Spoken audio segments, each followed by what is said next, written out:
और कुछ उन्मादी की जिद में करना देश फंसा होता, कुछ उन्मादी की जिद में करना देश फंसा होता तो भगत सिंह की जन्मभूमि में अब भी तिरंगा खड़ा होता। भारत माता की, भारत माता की। और अब आपके बीच के कवि को आमंत्रित करता हूं। आपके सिवनी का ही बेटा है जो कभी शुक्रवारी में खड़े होकर के गुपचुप खाता था, जो कभी बाहुबली में खड़े होकर के चाय पिया करता था। इसका नाम योगेश योगी होता है। नाम योगी है तो साहित्य साधना से उसने अपने आप को इस प्रकार से योगी बनाया है कि आज अपनी ही जनता के समक्ष अखिल भारतीय कवि सम्मेलन में काव्य पाठ करेगा। चार पंक्तियां रखता हूं कवि प्रतीक सिंह चौहान की कि कविता हमें क्या दे सकती है। सुधारे अंत बना, आदि सुधारे अंत बना दे, मानव को भगवंत बना दे, और वाल्मीकि से बटमारों को कविता चाहे संत बना दे। वाल्मीकि से बटमारों को कवि योगेश योगी, स्वागत है।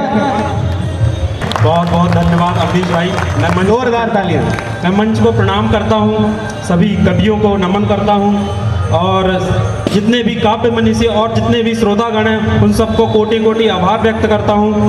मैं कभी श्रोता के रूप में यहीं बैठ के मैंने कितनी बार दादा को सुना है और आज दादा के साथ मंच साझा करने का मिल रहा है, ये मेरा सौभाग्य है। मैंने कभी नहीं सोचा था कि मैं सुनील दादा के साथ कभी मंच साझा करूंगा। क्या बात है योगेश, स्वागत तो है। एक मुक्तक से शुरुआत करता हूँ और मुझे आप लोगों का प्यार चाहिए, मेरे लिए नहीं कम से कम इनके लिए जरूर तालियां बजाइएगा।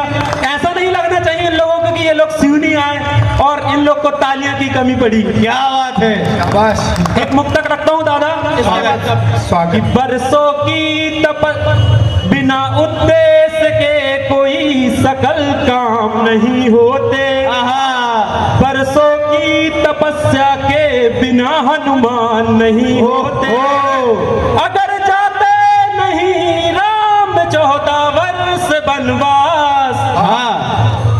तालियां कम है, पीछे तक देख रहा हूं मैं। बिना उद्देश्य के कोई सकल काम नहीं होते, बरसों की तपस्या के बिना हनुमान नहीं बहुत शानदार, होते, अगर जाते नहीं राम 14 वर्ष वनवास तो मर्यादा पुरुषोत्तम श्री राम नहीं होते, तो मर्यादा पुरुषोत्तम श्री राम नहीं है योगी, तो मर्यादा पुरुषोत्तम श्री राम नहीं होते। स्वागत। हमारे सिवनी जिले और मध्य प्रदेश में निकाय चुनाव संपन्न हुए तो हमारे एक मित्र थे गांव में, जितनी बार नोटिफिकेशन है तैयारी शुरू कर दे।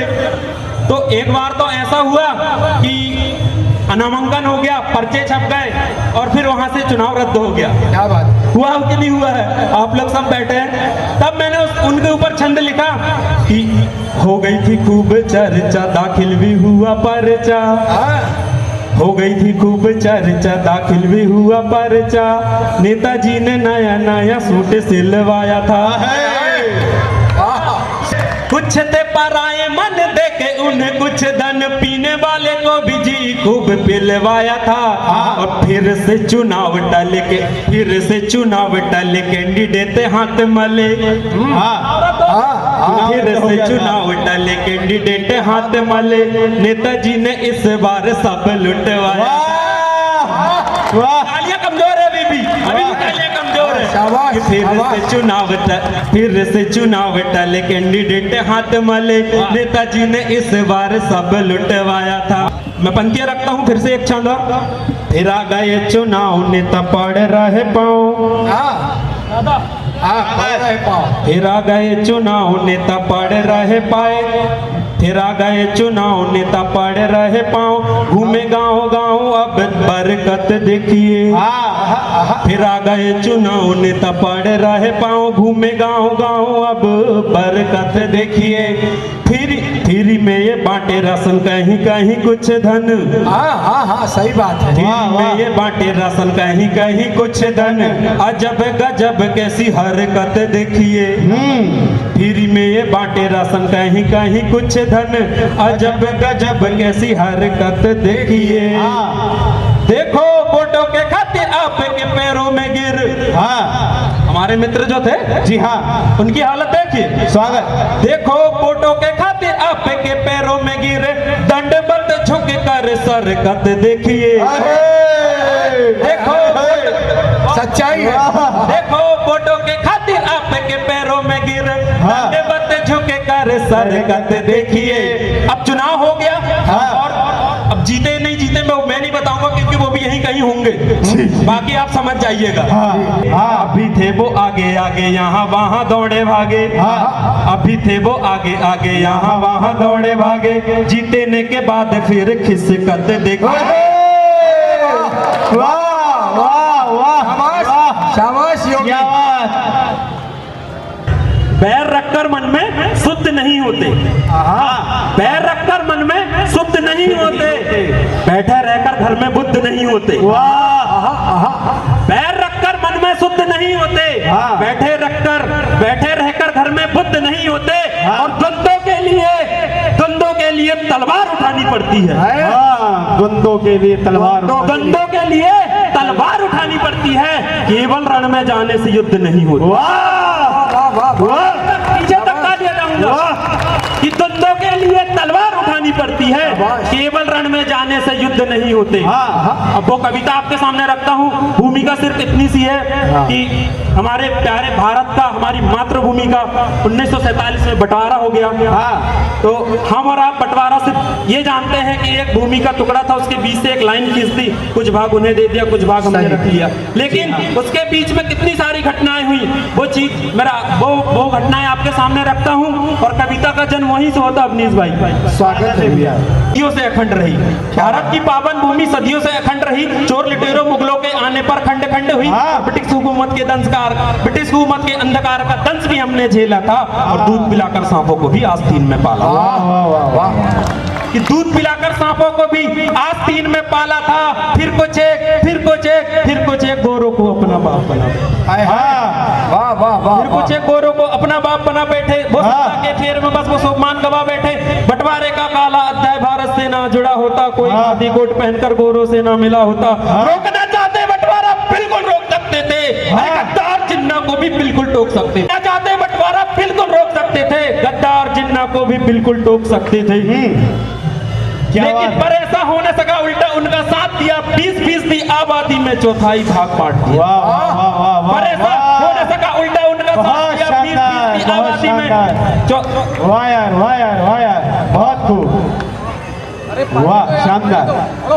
पर ऐसा हो न सका, उल्टा उनका साथ दिया, 20% आबादी में चौथाई भाग बांट दिया, मानो कालजयी वृक्ष से उसकी साख छांट दिया, मेरे भारत का जैसे दाहिना हाथ का। वाह क्या बात है, जोरदार तालियां, बहुत जोरदार तालियां। मानो कालजयी वृक्ष से उसकी साख छांट दिया, मेरे भारत का जैसे दाहिना हाथ काट दिया।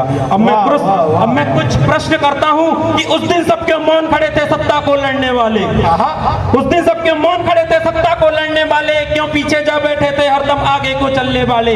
बड़ी बड़ी बातें थी उनकी, बड़ा विचार रखते थे, एक समय गोरों से वो भी अच्छा व्यवहार। वाह वाह वाह वाह, बड़ी बड़ी बातें थी उनकी, बड़ा विचार रखते थे, एक समय गोरों से वो भी अच्छा व्यवहार रखते थे। अरे दोनों ओर से रक्त की नदियां तीव्र वेग में बहती थी। बड़ा प्रश्न, क्या बात। कि दोनों ओर से रक्त की नदियां तीव्र वेग में बहती थी, वो रो रो कर अपनी कहानी उग्र स्वरों में कहती थी।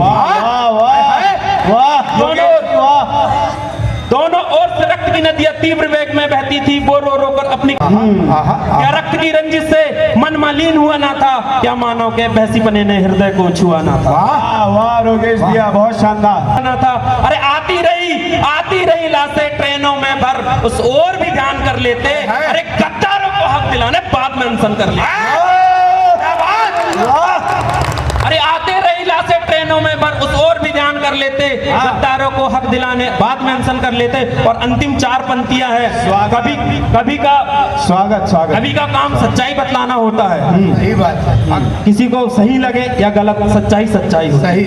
कि आती रही लाशें ट्रेनों में भर, उस ओर भी ध्यान कर लेते, अरे गद्दारों को हक दिलाने बाद में अनशन कर लेते।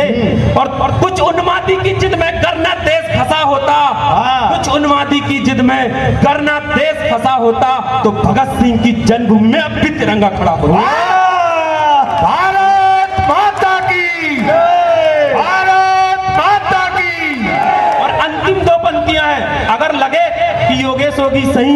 और आपको मेरी बात का समर्थन चाहिए तालियों से कि कुछ उन्मादी की जिद में करना देश फसा होता, भगत सिंह की जन्मभूमि में अब भी तिरंगा गड़ा होता, और दुनिया को असलियत दिखलाना पाप नहीं हो सकता है। दुनिया को असलियत दिखलाना पाप नहीं हो सकता है। कोई इस देश का बेटा तो हो सकता, किंतु बाप नहीं हो सकता हो है। सकता है। शाबाश। वाह वाह वाह योगेश जी वाह, बहुत शानदार काव्य पाठ किया। ना था। अरे आती रही लाशें ट्रेनों में भर, उस ओर भी ध्यान कर लेते। अरे गद्दारों को हक दिलाने बाद में अनशन कर लेते। अरे आते रही लाशें ट्रेनों में भर, उस ओर भी ध्यान कर लेते। गद्दारों को हक दिलाने बाद में अनशन कर लेते। और अंतिम 4 पंक्तियां है। कभी का काम सच्चाई बतलाना होता है। सही बात है। किसी को सही लगे या गलत, सच्चाई हो। सही।